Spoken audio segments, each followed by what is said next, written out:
sound on?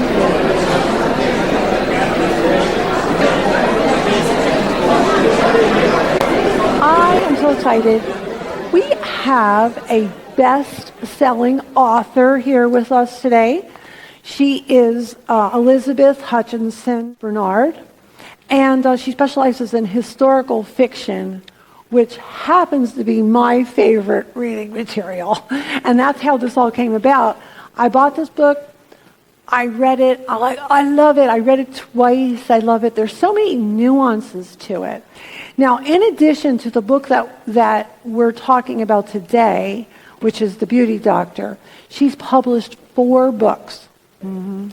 What made you choose a subject matter like this? I'm looking at many of your other titles, and I'm very interested.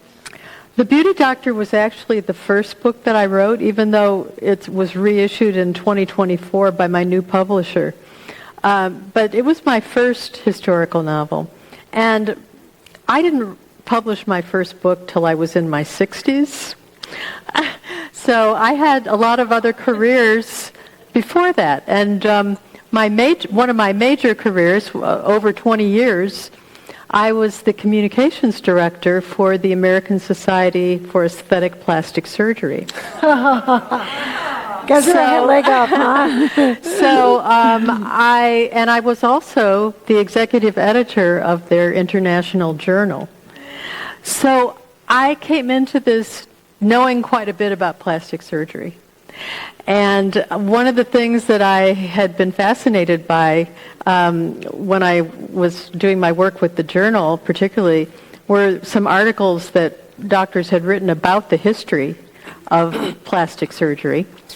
And I really thought it was so amazing and so interesting what they were doing back in the Victorian era, and that I realized that nobody really knows about that. And, what a great story it could be to tell that story, mm-hmm. and to make it a mystery or a thriller. So that's how I came to do it. I guess I thought when writing my first book, the old adage, write about what you know, I felt like I knew a lot about that, and so I would be able to do a good job with it. So that's why I decided to do that. My second book was Temptation Rag. And that is the story of the ragtime era, the rise and fall of ragtime, and the many, many interesting real-life characters that were from that era. And the reason I became interested in that, well, before my career in plastic surgery, I was a professional musician. And I sang, I was a singer, I played classical flute and jazz flute, and I traveled, for quite a few years doing that.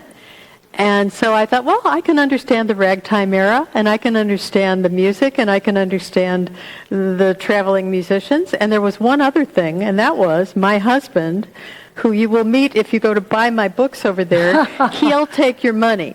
And that's him. That's Bob. His grandfather was the famous Mike Bernard, who was a ragtime piano player in New York City, who became ragtime king of the world and was the first solo ragtime piano player to record for Columbia Records. But when I got into the story of ragtime, I realized it was just such a big topic and such an amazing part of our American musical history, and had such social implications at the time. There were just so many different levels to write about in that book. So that was why I decided on that. The Scottish one, I was interested in spirituality, just for myself, and I started reading about spiritualism, which is, a little different maybe than spirituality, how we think of it, but spiritualism. And I was interested in reading about it in the Victorian era and all that. And as I read about it, just for my own personal interest, I ran across a character that I found very interesting. She was a countess and a spiritualist and an author of romance novels in the Victorian era.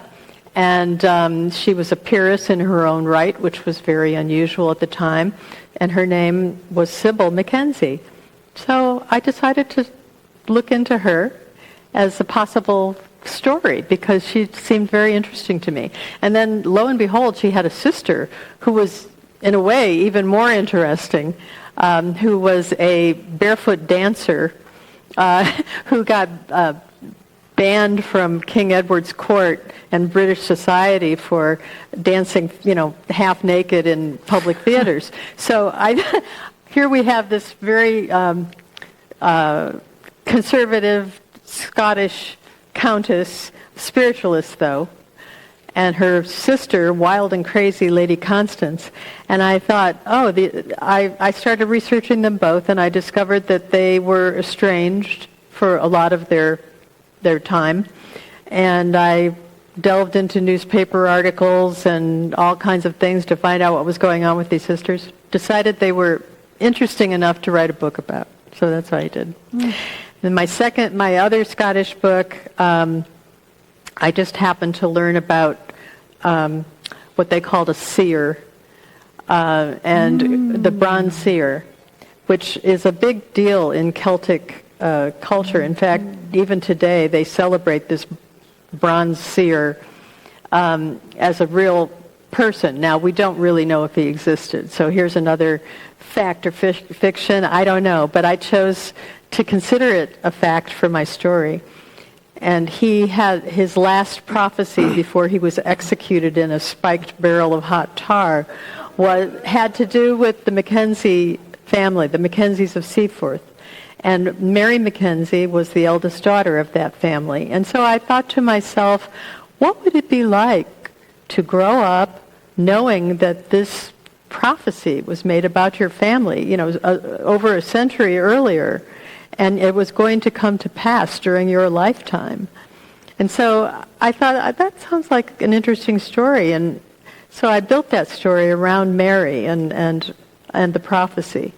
So as an author, you never really know what the next book you're going to write is, but you have to find something that is so compelling to you personally, because you're going to spend a lot of time, a lot of heartbeats working on it.